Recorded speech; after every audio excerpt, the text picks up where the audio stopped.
আসসালামু আলাইকুম। আমি কামরুল হাসান লোকাল এক্সপার্টের আরেকটি ভিডিওতে সকলকে ওয়েলকাম করছি।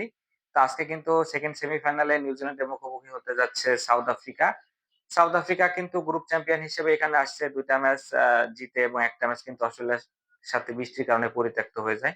বিপরীতে কিন্তু নিউজিল্যান্ড ২ টো ম্যাচ উইন করে এবং ইন্ডিয়ার সাথে লাস্ট ম্যাচটা হেরে তারা কিন্তু গ্রুপ রানার্স আপ হিসেবে এখানে এসেছে।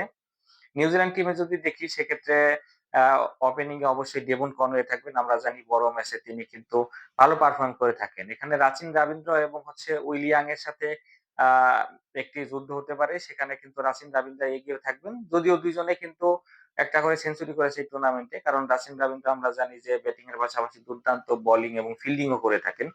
৩ নাম্বারে থাকবেন তাদের অবশ্যই ভরসার প্রতীক কেন উইলিয়ামসন। আমরা জানি কত বড় মাপের প্লেয়ার।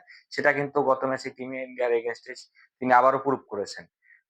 নাম্বার 4 এ থাকবেন তাদের টম ল্যাথাম। তিনি কিন্তু একটা সেঞ্চুরি এবং একটা 50 তে টুর্নামেন্টটা ভালোভাবেই আলো ছড়াচ্ছেন। একই সাথে কিন্তু ড্যারেল মিচেলও আছেন, যিনি কিন্তু বড় ম্যাচে পারফর্ম করার সক্ষমতা রয়েছে। পাশাপাশি তাদের কিন্তু ২ জন ভালো অলরাউন্ডার রয়েছে। মিচেল সেন্টার রয়েছে এবং মাইকেল ব্রেসওয়েল রয়েছে। তারা কিন্তু বোলিং এর পাশাপাশি ব্যাটেও কিন্তু ঝড় তুলতে প্রস্তুত আজকের ম্যাচের জন্য। যদি তাদের বোলিং লাইন আপে দেখি সেক্ষেত্রে কিন্তু দেখবো আমরা যে কাইল জেমিসন রয়েছে তাদের খুব ভালো বল করে এবং ম্যাট হেনরিও কিন্তু ইন্ডিয়ার সাথে ৩ উইকেট নিয়েছেন এবং এই টুর্নামেন্টে খুব ভালো বোলিংই করতেছেন। উইলিয়াম ওরোরকি আছে তাদের টপ পারফর্মার বলবো বোলিং এ এই টুর্নামেন্টে। তো তারা কিন্তু আজকের ম্যাচে অবশ্যই আ সাউথ আফ্রিকার টপ অর্ডারকে ধসিয়ে দিতে চাইবেন। একই সাথে যদি আমি সাউথ আফ্রিকার 11 নিয়ে কথা বলি, সেখানে কিন্তু সাউথ আফ্রিকার রায়ান রিকেলটন আছে। তিনি কিন্তু ১ম দিনই সেঞ্চুরি করেন। তারপরে ২ টা ম্যাচ খুব ভালো না খেললেও আজকের ম্যাচে তিনি কিন্তু কামব্যাক করতে চাইবেন। তো রায়ান রিকেলটনের সাথে অবশ্যই তাদের কিংবা বাবা-মা থাকবেন। বাবা-মাও কিন্তু আ খুব ভালো খেলতেছে এই টুর্নামেন্ট জুড়ে।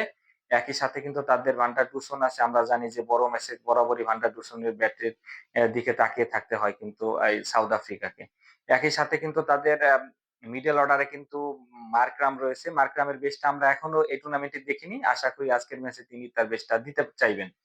একই সাথে কিন্তু তাদের ২ জন কার্যকরী হিটার রয়েছেন। ডেভিড মিলার এবং হেনরি ক্লাসন। আমরা জানি তাদের দিনে ওয়ার্ল্ডের কোন বোলিং অ্যাটাকই কিন্তু কিছু না। কিন্তু তারা তখনই ভালো খেলবেন যখন টপ অর্ডার ভালো একটা সূচনা এনে দিবেন। টপ অর্ডার যদি ফেইল করে তাদের উপর কিন্তু প্রেশারটা বাড়তেই থাকবে। একই সাথে কিন্তু তাদের এখানে মার্কো ইয়ানসন এবং কেশব মহারাজের মতো অলরাউন্ডার রয়েছে যারা কিন্তু লেটের দিকে ভালো ফিনিশিং দিতে পারেন। একই সাথে বলেও তাদের দিকে তাকিয়ে থাকতে হবে সাউথ আফ্রিকাকে। একই সাথে কিন্তু তাদের পেস অ্যাটাকে কিন্তু রাবাদা আছে। রাবাদা কিন্তু আমরা জানি যে বরাবরই বড় ম্যাচে পারফর্ম করে থাকেন। এনগিডি আছে। এনগিডিও কিন্তু দুর্দান্ত ফর্মে আছেন।